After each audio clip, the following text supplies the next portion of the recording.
আসসালামু আলাইকুম। সবাইকে আশা করি সবাই ভালো আছেন, সুস্থ আছেন। বিশেষ করে আজকে অফার টিকিটের ব্যাপারে কথা বলবো। অনেকে Jeddah two Dhaka, Dhaka two Jeddah 2 মাসের বা 45 দিনের এরকম অনেক অফারের টিকিট ইস্যু করছেন। বিশেষ করে 18 এপ্রিল থেকে 30 জুনের মধ্যে বাংলাদেশ বিমানে। এই টিকিটগুলো আপনার অফারের টিকিট। আপনাদেরকে জানতে হবে অফারের টিকিটগুলো কি। অফার টিকিটগুলো মূলত আপনার নন রিফান্ডেবল টিকিট হয়। আপনার কোনো রিফান্ড হবে না, কিন্তু ডেট চেঞ্জ করা যায়। কিন্তু ডেট চেঞ্জ করতে একটা আপনার পরবর্তী ডেটের সাথে আপনার মিল রেখে ফেয়ার ডিফারেন্স আসে, আর একটা সাস আপনার কেটে নেবে এয়ারলাইন্স থেকে। আমাদের অনেক প্রবাসী বিশেষ করে জেদ্দাতে আপনার টিকিট এগুলো ইস্যু করছেন।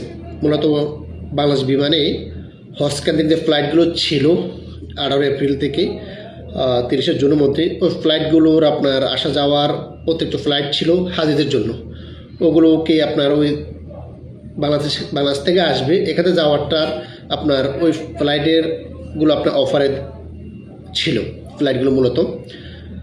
আর এক্ষেত্রে আপনাদের অনেকের যে সমস্যাটা আমি দেখছিলাম, আমাদের কাছে অনেক প্যাসেঞ্জার ইস্যু করছে।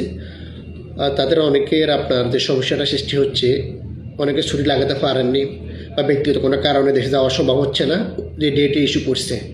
কিন্তু এগুলোর সমাধান কি? মূলত এগুলো আপনারা সমাধান করতে পারবেন, আপনারা ডেট চেঞ্জ করতে পারবেন বাংলাদেশ বিমান অফিস থেকে, অথবা যেখান থেকে আপনার টিকিটটা ইস্যু করছেন ওনাদের মাধ্যমে আপনার ডেটটা চেঞ্জ করে নিতে পারবেন, কিন্তু এটা কোনো রিফান্ড হবে না। অথবা আপনারা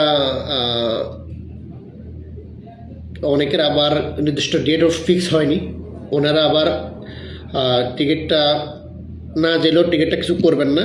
কি করবেন, পরবর্তীতে আপনারা যে ডেটটা আপনার ওকে হবে বা ছুটি লাগবে যেতে পারবেন, ওই ডেটে আপনারা আবার ওটা ইস্যু করতে পারবেন, কিন্তু ওটার অতিরিক্ত অনেক টাকা কেটে যাবে।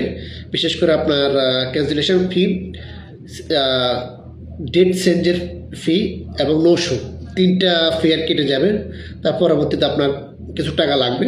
এটা কিন্তু অনেক ক্ষেত্রে আপনার ডেট অনুসারে অনেক টাকা আসে, বা যাদের যাওয়া সম্ভব হবে না ওনাদের, আর যাদের যাওয়া সম্ভব হবে বা ডেট চেঞ্জ হবে, তাহলে আপনারা আবার ডেট চেঞ্জ করে নিতে পারবেন।